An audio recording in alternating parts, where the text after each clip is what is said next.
Hello YouTube, this is Neon, and today's topic of discussion is going to be how African Americans can avoid hiring discrimination in the private sector.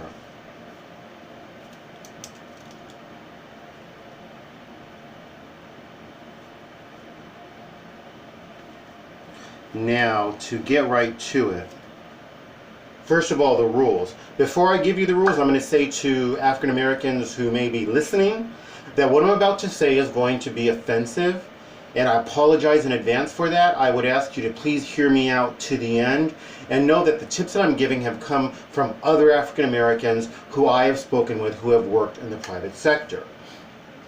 So the first thing is, if you're going to apply for a private sector job, do not go in and present yourself and ask, am I or is there work available? Are you hiring? Don't come in and ask them if they're hiring.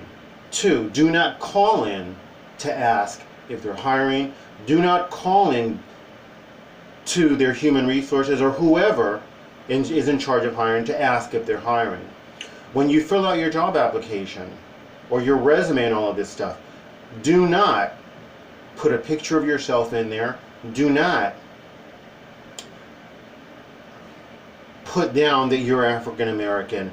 Do not put your first and middle name if your first and middle name is an Afrocentric first and middle name that would quickly, easily, and or immediately be associated with African Americans. Just put your first and middle initial along with your European, right?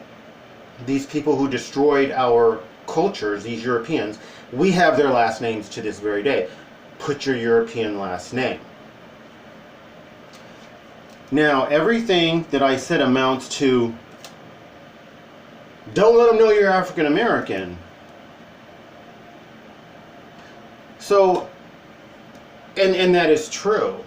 But that's the best way of getting a fair chance of actually getting an interview. Now, the private sector, people of the majority persuasion, we know they don't like us, they don't respect us, they don't see us as their equal. They do not value us, and some of them may value us less than animals. And I believe that many people, and I'm not saying all, but I believe that many people in the private sector, many people of the majority persuasion, they really just do not see us as equal human beings. And so what they do to keep us in poverty and to keep us out of the private sector jobs is they don't hire us for these jobs. Now, the private sector, why the private sector? The private sector pays better.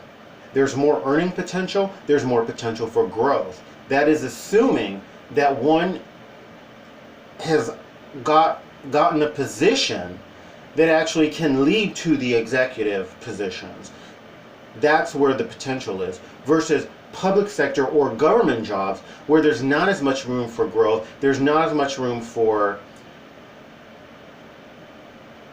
earning, the earning potential is much less and the growth potential is much less. And a lot of times these jobs are acquired more for their perceived benefits and for the potential for maintaining work long term, but not because of its growth potential or earning potential. So, and I, to my understanding from African American professionals on this topic, 70% of educated African Americans work in the public sector. They have some kind of essentially a government job. Only 30% work in the private sector. Now, what the private sector does to keep us out of the private sector is they will tell African Americans they're not hiring. Okay? If they see a picture of us or an Afrocentric name on a resume, or they talk to us over the phone, anything that would give away that we're African American, they'll just say we're not hiring. If they see our resume will just go in the trash. They don't want us in the same room with them. The majority persuasion, really, they need to feed their false sense of superiority. And in order to do that, they need to keep us in the ghetto. They need to keep us in the ghetto. We can do anything they can do, but they need to prevent us from doing it because it would just go to show that we're really all equal. As a result, they go out of their way to not hire us. If we go in, they say we're not hiring. They really want to say we're not hiring blacks, since the majority, the vast majority, I'm just going to say the majority persuasion, they don't use the term African American, and many of them would prefer to use the N-word. But they only use the N-word when we're not around, or when maybe one of us is around who's a pacifist like me. They may use it then because it gives them a chance to be abusive in the most nasty way possible. But generally speaking, they won't use it because there's a price to be paid if you're in the majority persuasion and you're using the N-word. So they'll say we're not hiring, but again, what they mean is we're not hiring blacks, right? Like I said, they don't say African Americans. We're not hiring blacks, but they'll leave out the blacks part. So they'll tell you that over the phone, they'll tell you that to your face, and then if they see your resume, they'll just toss your resume in the trash. We need to force our way into the private sector. And the only way to do that right now is going to be through getting the interview any way possible. And then in the interview, showing that we can do the job, okay? Now, one African American told me that he could see how uncomfortable they were. He went through all these steps to get in an interview in private sector jobs, and he could see that the person who was interviewing him was uncomfortable, was intimidated, was scared, was unpleased, and it was all the nonverbal, the facial expression, the eye contact, the body language. They had to compose himself. But he said he proved that he could do the job, and he actually got the job. He said by the end of the interview, the person was really wanted to hire them. So many of these people who are racist will wind up hiring an African American if they interview that person and they can see that that person can do the job. The problem is that their racism really prevents them from even giving us a chance. Now, until we get reparations or racial quotas in the private sector, I believe that we're going to have to really do this humiliating and dehumanizing effort to even get an interview in a private sector job that has potential for growth, as well as much more earning potential. We know that the private sector is a dog-eat-dog world, and what one gentleman, he was speaking to a group of African Americans, he was African American and he had worked in the private sector before. He said that when you're the only African American that works in the private sector, that a lot of times those of the majority persuasion will harass you, and they become like a pack of wolves on you. And so he said he ended up having to leave the private sector world because he really couldn't battle all of these people constantly trying to undermine, put him down, talk around him, not directly to him, but talk around him, and perhaps sometimes directly to him, about issues that they knew an African American was going to get pissed off about, but because he was the only one there, they could constantly harass him. We need to have more laws in place to stop racial and racist harassment, like we do with sexual harassment in the private sector, where women a lot of times are being more and more empowered to stop this kind of bullying and this kind of harassment in the private sector based on sexual or based on gender. We need to have the same laws in place to stop racial harassment on the job that he talked about. And that's kind of going off on a side note. Now, I should have said this in the beginning, but this is sort of redundant with respect to my other talk, which was titled How African Americans Can Avoid Hiring Discrimination in the Private Sector, an Addendum. Because I say basically all of this in that one as well, but in this one I go into a little more detail. So I want to make it clear that when I say people of the majority persuasion, I'm not exclusively talking about whites, okay? So we should let that be made known. We know that there are what Paul Mooney even refers to as, he calls them black Anglo-Saxons, because they're the black security guards that follow you around in the store when they see another African American. They follow us around and they harass us just as a white person of the majority persuasion would do. So I just want to throw that out there. When I say people of majority persuasion, I'm principally talking about whites, but I'm not exclusively talking about them. Now,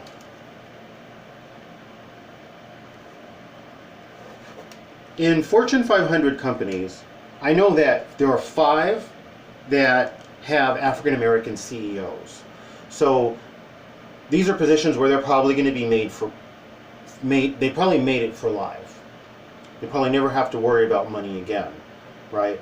So that is 1% of these Fortune 500 companies. So there are companies now that are in the private sector that welcome African Americans and that give us a fair chance at making it to the very top. We know that there's 1%, but I believe that the overwhelming majority of U.S. companies, private sector U.S. companies, are like BP, I believe that's British Petroleum, where Jesse Jackson had said, I believe it was in the 90s or 80s, that he had said that British Petroleum, BP, had, at that time, they had thousands of executives across the world. Not one executive was of African ancestry.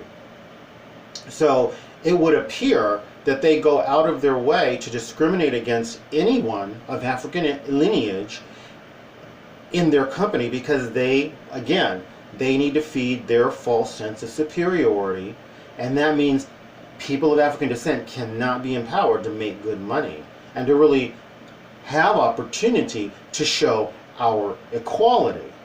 So this would be my suggestion in the meantime for those African Americans who really are looking for a good job. Now, I didn't see this episode, but someone had done an episode, someone had told me about an episode of Oprah where an African American gentleman who was graduated from Harvard, was as qualified as anybody could be for the position he was applying for.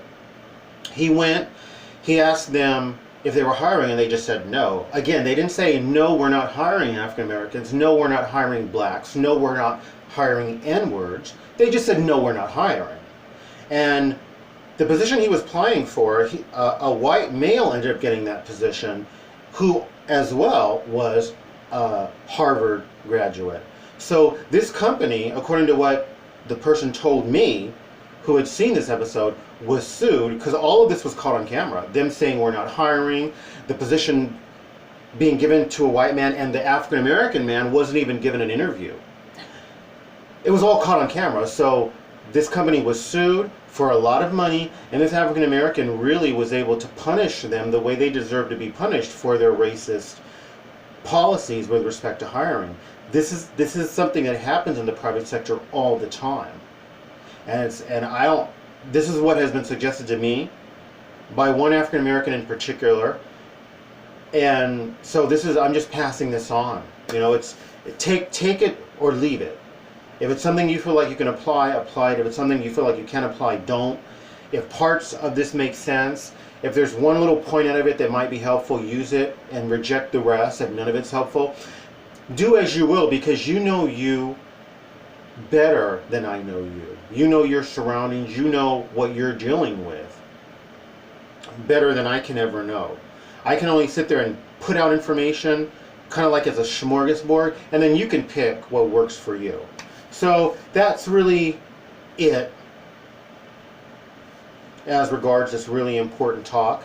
If you like or benefited from this talk in any way, please like, subscribe, share, comment commercials, recommend my videos.